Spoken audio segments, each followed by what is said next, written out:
إن الله وملائكته يصلون على النبي يا أيها الذين آمنوا صلوا عليه وسلموا تسليما. الصلاة والسلام عليك يا سيدي يا رسول الله وعلى آلك وصحبك يا سيدي يا حبيب الله. مولاي صل وسلم دائما أبدا على حبيبك خير الخلق كلهم بلغ الأولى بكماله كشف الدجى بجماله حسنت جميع خصاله صلوا عليه وآله وصحبه وسلموا تسليما. ان اللہ وملائکتہ، بے شک اللہ اور اس کے فرشتے درود بھیجتے ہیں، درود پڑھتے ہیں.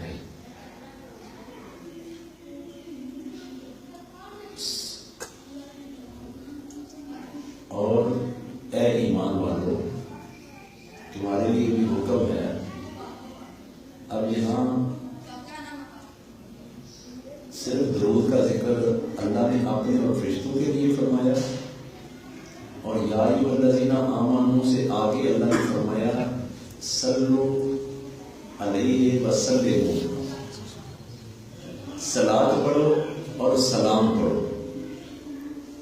تسلیمہ انتہائی عاجزی، انکساری، ادب کے ساتھ. اصل میں الفاظ کے معنی ہمارے معاشرے میں بہت کم لوگ ہیں جو سلجھے ہوئے طریقے سے لوگوں کو قرآن و حدیث سمجھاتے ہیں، بلکہ معاشرے کے بگڑنے کی سب سے بڑی وجہ جاہل علماء اور جاہل سجادگان، جاہل جو پیر بن جاتے ہیں، ان کی وجہ سے معاشرے میں بگاڑ آتی ہے، خرابی آتی ہے.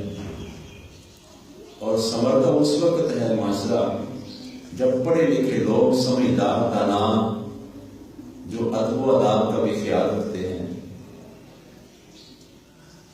کہ جن کے لیے اللہ تعالیٰ نے سورۃ الحجرات نازل فرمائی.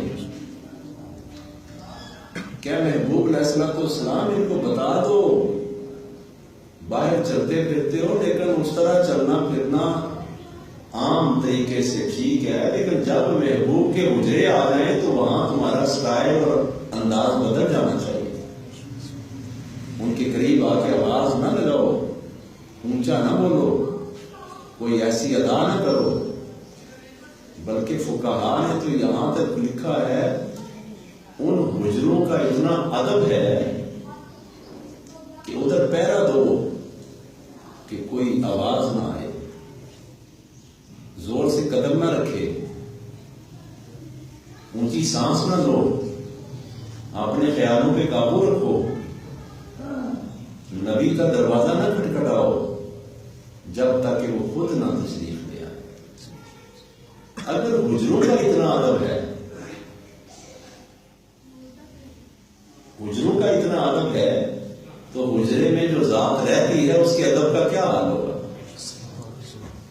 فرمایا وتوزعوا وتوکلوا، عزت اتنی کرو کہ کمال درجے کی، اور اکرام اتنا کرو کمال درجے کا. بہت زیادہ عزت تو تعظیم کرو، کیونکہ میرے محبوب صلی اللہ علیہ وسلم کی عزت و تکریم کرتے تم ہو، میں تمہارا عبادت لکھ دیتا ہوں. کیوں؟ عبادت وہ ہے جس میں اللہ کا حکم پایا جائے. اللہ کے حکم پہ عمل کرنا اللہ کی بندگی ہے. اب نماز اللہ کا حکم ہے، روزہ اللہ کا حکم ہے، زکوٰۃ اللہ کا حکم ہے، حج اللہ کا حکم ہے، والدین کا ادب بھی اللہ کا حکم ہے، استاد کا ادب بھی قرآن سے ثابت ہے، اللہ کا حکم ہے. صاحب امر یعنی پیر کا، جن کے لیے فرمایا وَاصْبِرْ نَفْسَكَ مَعَ الَّذِينَ، ان کے پاس جایا کرو بِالْغَدَاةِ وَالْعَشِيِّ، جو میرے بندے ہیں، میرے دوست ہیں، ان کا ادب کرو، بھیجنا ان کے پاس. یہ ادب اللہ کا حکم ہے. اور نبی علیہ الصلوۃ والسلام کی عزت و توقیر کرنا یہ بھی اللہ کا حکم ہے. جو اللہ کے احکام ہیں ان پہ عمل کرنا، اگرچہ وہ ماں باپ کی تعظیم ہو، استاد کی پیر کی تعظیم ہو، مسجد کی تعظیم ہو، قرآن پاک کی تعظیم ہو، یہ سارے اللہ کے احکام ہیں. ان کو بجا لانا اللہ کی عبادت ہے. اللہ نے فرمایا کسی کو پانی پلاؤ، دوسرے لوگوں کو پانی پلاؤ، یہ حکم ہے. اب پانی پینے والے نے ہمیں کیا دینا ہے؟ لیکن جس کا حکم ہے اس نے پانی کا ثواب دینا ہے. نماز بھی پڑھتے ہیں تو ثواب بھی ملتا ہے، روزہ بھی رکھتے ہیں تو ثواب بھی ملتا ہے، زکوٰۃ دیتے ہیں تو ثواب بھی ملتا ہے، ماں باپ کا دیدار کرتے ہیں تو ثواب ملتا ہے، اور ثواب کی تعداد بھی بدانی مقبول حج ملتا ہے. اس طرح اللہ تعالیٰ نے فرمایا کہ تسلیماً، سر تسلیمیں ہم کر کے میرے محبوب علیہ الصلوۃ والسلام کی بارگاہ میں درود، صلاۃ اور سلام. سلو یہ سواد سے لکھا گیا، سواد لام واو، سلو. تمام علماء حق نے اس کو صلاۃ لکھا، الصلاۃ والسلام علیک یا رسول اللہ، اور وسلموا اس کو سلام لکھا ہے، کیونکہ اللہ تعالیٰ کو تو لکھنے کی ضرورت ہی نہیں ہے. اپنے اور فرشتوں کے درمیان فاصلہ کوئی نہیں ہے. فاصلہ ہمارے اور نبی علیہ الصلوۃ والسلام کے درمیان ہے کہ ہم یہاں ہیں، وہ مدینہ شریف میں ہیں. تو اللہ تعالیٰ نے ان الفاظ کا انداز ہمیں عطا کر کے بتا دیا ہے کہ اے میرے محبوب علیہ الصلوۃ والسلام کی محبت کرنے والوں، ان اللہ و ملائکتہ یصلون علی النبی، اللہ اور اس کے فرشتے درود بھیجتے ہیں، کیونکہ اللہ لائیو دیکھ رہا ہے اپنے محبوب علیہ الصلوۃ والسلام کو. اور نبوت بھی اللہ کی عطا سے، ان سے بھی کوئی چیز چھپی نہیں ہے، کیونکہ ابو جہل نے یہ فکرہ ہمیں بول کے بتا دیا کہ اے محمد صلی اللہ علیہ وسلم، اگر آپ یہ بتا دو کہ میری مٹھی میں بند کیا ہے تو میں آپ کا کلمہ پڑھ لوں گا. اس امتحان نے ہمیں یہ نتیجہ دیا کہ ہر وہ نبی ہے جس کی نگاہ چھپی ہوئی چیز کو دیکھ رہی ہے، کیونکہ ان کے لینس ہماری طرح کے نہیں ہیں، ان کی آنکھیں ہماری طرح کی نہیں ہیں،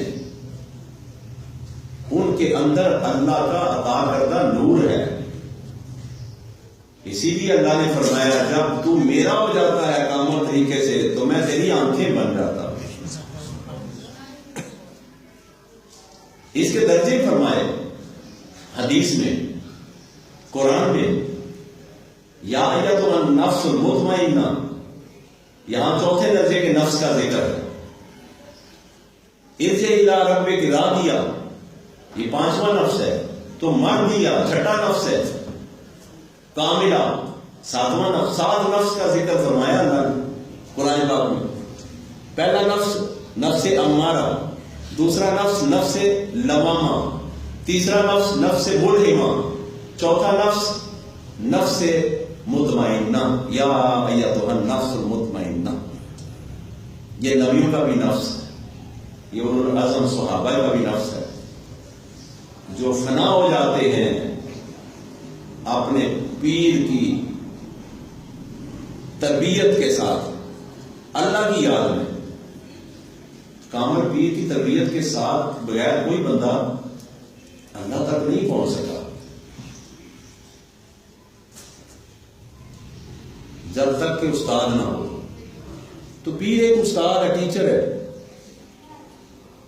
جس طرح اس نے رستہ دیکھا ہوا ہے اس رستے پہ چلاتا ہے، قدم رکھنے کا، قدم اٹھانے کا، آگے بڑھانے کا، اس کے فاصلے کا ادب اور ترتیب بتاتا ہے کہ محبوب کے شہر میں جانا ہے، کن کن وظیفوں کے ساتھ جاؤ، کن کن آداب کے ساتھ جاؤ. قرآن کی جو حقیقت اور جو علمی فضیلت ہے اس کے بارے میں ادا کرتا ہے، ادب مصطفیٰ علیہ السلام سکھاتا ہے۔ اور موضوع میرا کچھ اور تھا، لیکن یہ حسنین صاحب نے کتاب آگے رکھی تھی، میں نے سینٹر سے کھولی تو آگے ادب کی حدیث لکھی ہوئی تھی، میں نے درود پاک پڑھا اور ادب کا موضوع شروع کر دیا۔